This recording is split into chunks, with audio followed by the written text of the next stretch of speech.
welcome to this week's InConversation, in which I talk to people in the Northeast dynamic and exciting cybersecurity industry. My name is Phil Jackman, and I lead on CyberNorth, Dynamo Northeast cybersecurity cluster supported by Accenture and the Innovation Super Network. We're recognized by DCMS and the National Cybersecurity Centre as representing the region. Today, I'm joined by TonyBurgess, Head of Technology Operations at the NHS BSA. Hi, Tony, how are you? Yeah, hi, Phil, good morning. Yes, very well, thank you. Good. So you and I have known each other for some time, but could you please start off and tell us a bit about yourself and your role at NHS BSA? Yeah, so as you say, Phil, I'm Head of Technology Operations for the BSA.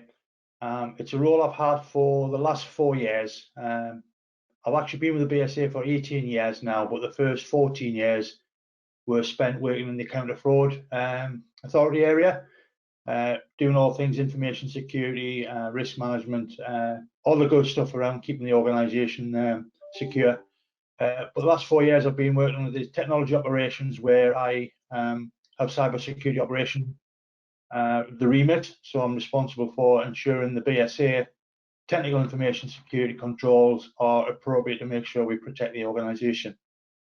So yeah, and prior to that, I've been around IT and technical security for quite some time. So yes, both in the public and private sector. But I have to say, the past 18 years have flown by, to be honest. Yeah. But NHS BSA is 6 small letters. That covers a huge organisation. Yeah, what does it do? So yeah, so when people say you work for the NHS and you say, who do you work for? The BSA. It's like, yeah, what does the BSA actually do? So that's a real good question. The BSA is an arm's length body that reports direct into the Department of Health and Social Care, and we're seen as what you would class as a proper back office function. We process large sums of payments for the NHS on behalf of the NHS. If you look at our website, you'll see we want to be the partner of choice for the NHS. We work with lots of different NHS organisations. The BSA was set up, I think it was about 2007. Where they brought together a number of different divisions. The Prescription Pricing Authority, which was really well known in the northeast of England, on the Tyne, on the Bridge House. That was one of the divisions. You've got the pensions across at Fleetwood. You've got the Dental Authority, which was down in Eastbourne. So primarily, we are processing payments for pensioners, pharmacists, dentists, but obviously we stand up a lot of other services for other parts of the NHS as well. We manage the NHS jobs, so people applying for jobs within the NHS, they come through that process that's provided by us. Also, we have the ESR system, which is the main admin and payroll system for people working in the NHS. So we do a lot of fantastic services behind the scenes that obviously allow the NHS to run. In my opinion, of course, that's my biased opinion, I will say. Well, I would say that's pretty obvious from what you said. The support services that keep the NHS running in many ways. So This may sound like a stupid question, Tony, but why is cybersecurity important to this organisation? Well, I think like any public sector organisation that processes payments or has large quantities of data, making sure that information stays secure and is only accessed by the right people is critical. Certainly, as the organisation's evolved over the last few years, pretty much moving from like a paper-based prescription to digital systems, it becomes even more important because obviously you're connected to the internet, lots of different interconnectivities with other organisations. So we've got to make sure that only the correct people can get access to the systems they need to get access to. So it's paramount, and as it should be as well. Obviously, if we're holding sensitive information or personal information, whatever different types of information we've got, and if we're doing services for other parts of the NHS, they would expect us to look after their information correctly and rightly so, and we should be held to account. So it's critical, paramount. Yeah, I said it was a stupid question, a bit of a tongue-in-cheek question. How does the NHS BSA manage its cybersecurity risk then? Because it must be a very complex area. Yeah, to be fair, the BSA is a complex organisation. It's made of lots of different areas. We span England. We've got, I think it's about just short of 4,000 employees now working and as a lot of people has done over the last year remotely, we've still got people working in various offices located throughout the UK. So as well as having the technical security team, which sits under my remit, we have an information security, information governance, risk management function as well. So we're not like it's the MOD or DWP where they would do formally system accreditation, but the NHS has something called the Data Security Protection Toolkit, which is like the annual return that organisations such as ourselves have to submit, and you document there now about obviously what systems you've got, how you're risk managing them, what controls you've got in place. It's quite a it's not a mandated thing, like as I said, it's like a self-declaration. But it's, as an organisation like ourselves, we take it really seriously, and you're given scores as to where you think you are from a maturity perspective. And I think over the last 4 years since I've been in the BSA, the information security teams, both cyber and information security, has grown as the organisation's grown. And we have a separate risk management team who will look after this, and they'll do the assurances. So any new services that we bring online will go through an assurance process. Very similar to what you do from an accreditation perspective. That used to happen in the sort of the DWP, the MOD world, where we do the assurance, we do the risk management, we'll do the good old, we get health checks carried on all these systems before they go live, and we manage the risks and the controls accordingly through the projects, through the delivery teams, and normally with the support staff that are actually supporting these systems once they've gone live. Excellent. Sorry, earlier on you said that you've worked in both the private and the public sector. Do you think that there's a different appetite or different risk threat in cybersecurity to those sectors? Yeah, I think that's a really good question. It's a question I've often asked myself as well. But at the minute, I think both private and public are probably experiencing the same sort of challenges. With the last year, with everybody, large parts of the country having to work remotely, that's probably introduced a new risk profile into a lot of organisations. I know we at the BSA had to mobilise a lot of users quite quickly, and that was a big challenge for us. Having said we've done that, obviously, ransomware has been a big issue, I think, both for the public and the private over the last year.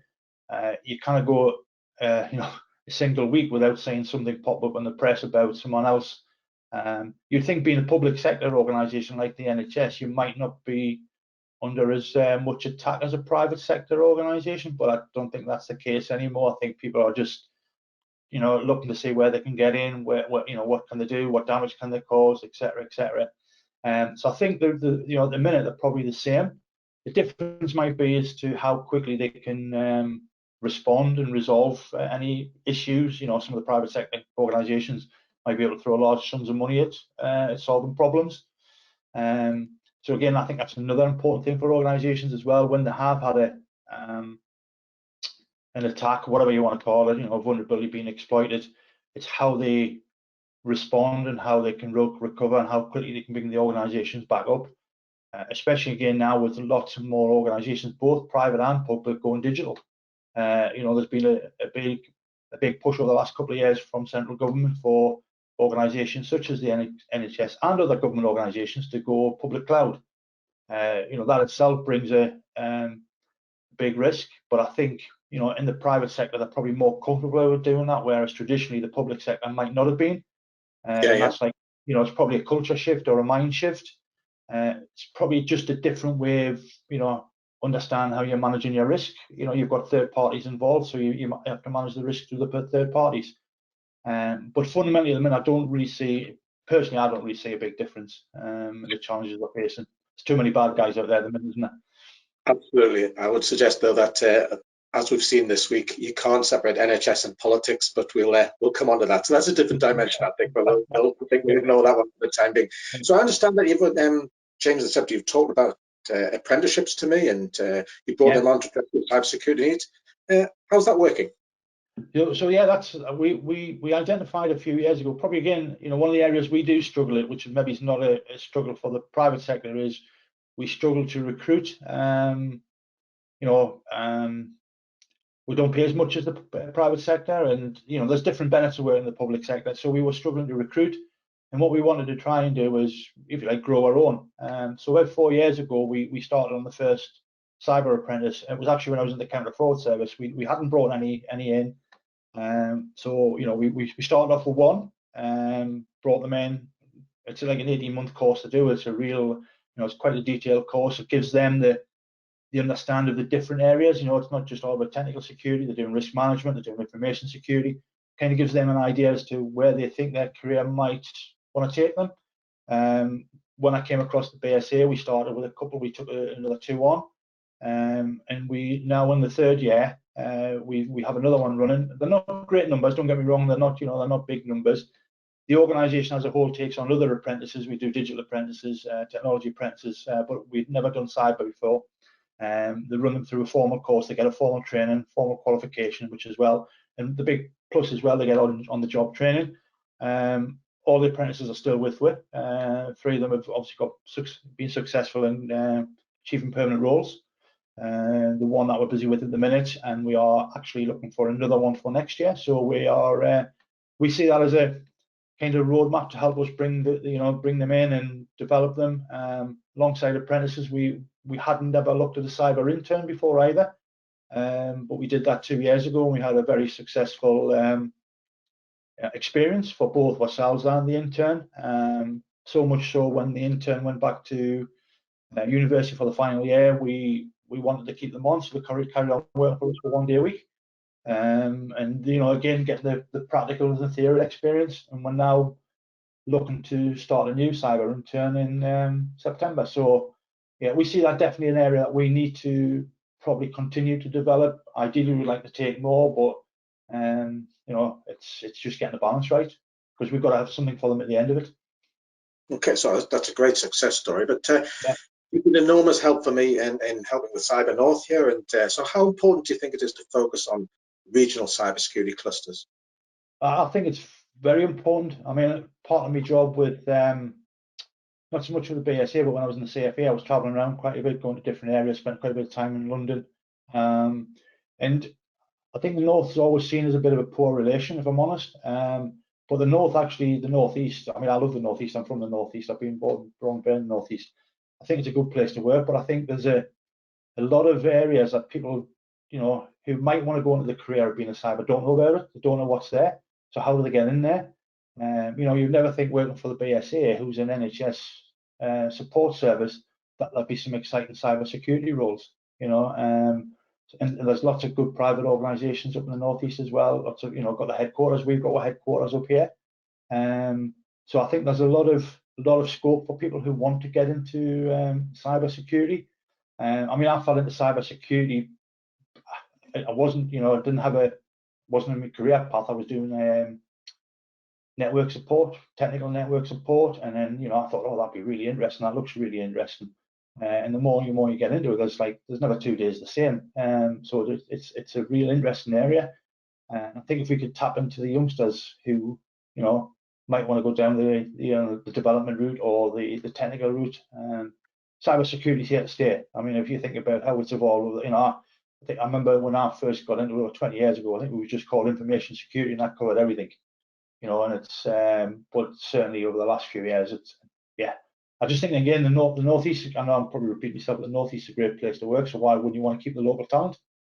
Indeed. So do you think skills and that kind of thing is an area that CyberNorth should be focusing on? Absolutely. I think we should be looking for skills, looking for how to take youngsters into business. I mentioned the apprenticeship. There's going to be other ways and means as well of trying to get people on board. I know we've got links with the colleges and the universities, because there's a lot of good colleges and universities in the Northeast as well. And there's a lot of good candidates come from them, and you don't want them to see them leave the Northeast. So it's trying to create a route from them once they get that qualification, to make them aware of what's out in the Northeast. I know the big companies to be fair, we've had some success as well, where actually some of our guys have moved on to companies like AWS and Microsoft, because that's where they want to go, and you just say, yeah, that's a good success. Someone who's moved on, but if the more people keep up here, the better. Okay, excellent. So my final question for you, look, this has been a very challenging year, and it looks like finally getting back to some sort of normality. Even the football's open now. So what are your hopes in terms of the future then, Tony? Yeah, again, that's a good question, because I think like a lot of people, we've probably in the BSA, certainly within technology operations, we've been living in this bubble for the last year of trying to make sure the organisation stays safe, make sure the people can do what they need to do from home or wherever they are. And I think that's probably going to be one of the things for the organisation. You know, what changes has this got the organisation to think about moving forward? You know, what will a year look like? What will you know, if we have a conversation in a year's time, will I still be working the same way? Highly unlikely. Don't know. From a personal point of view, yes, I'm pleased. I'm a big football fan, but I've lost interest in football this year because there's no fans. I don't think you can have football without fans, so I'm looking forward to that. I'm looking forward to going back to the pub and stand watching the football with my sons, and just getting a bit of normal. Holidays is another big one for me. I'm looking forward to being able to go on a holiday without having to quarantine when we come back as well. That'll be nice. But yeah, no, I think you hit the nail on the head. You know, we are getting back to some normality and getting out and about and seeing people again, because you know, we used to travel quite a bit with this job. We haven't been out around to the sites, so that I'm looking forward to that as well. Okay, excellent. Well, thank you very much for that, Tony. I'd also like to thank Robert Campbell, who's helped me to set up these InConversations. Look out for the next in our series. If you're interested in taking part, please get in touch, and look out for Cyberfest, which is on our way this September. Cheers. Thanks, Tony. Cheers, Phil.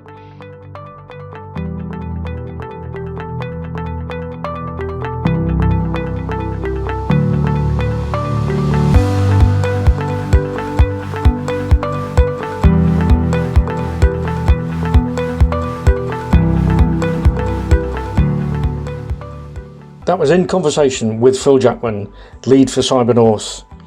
Audio and video production was by me, Robert Campbell. This was a Team Funds production for Dynamo Northeast.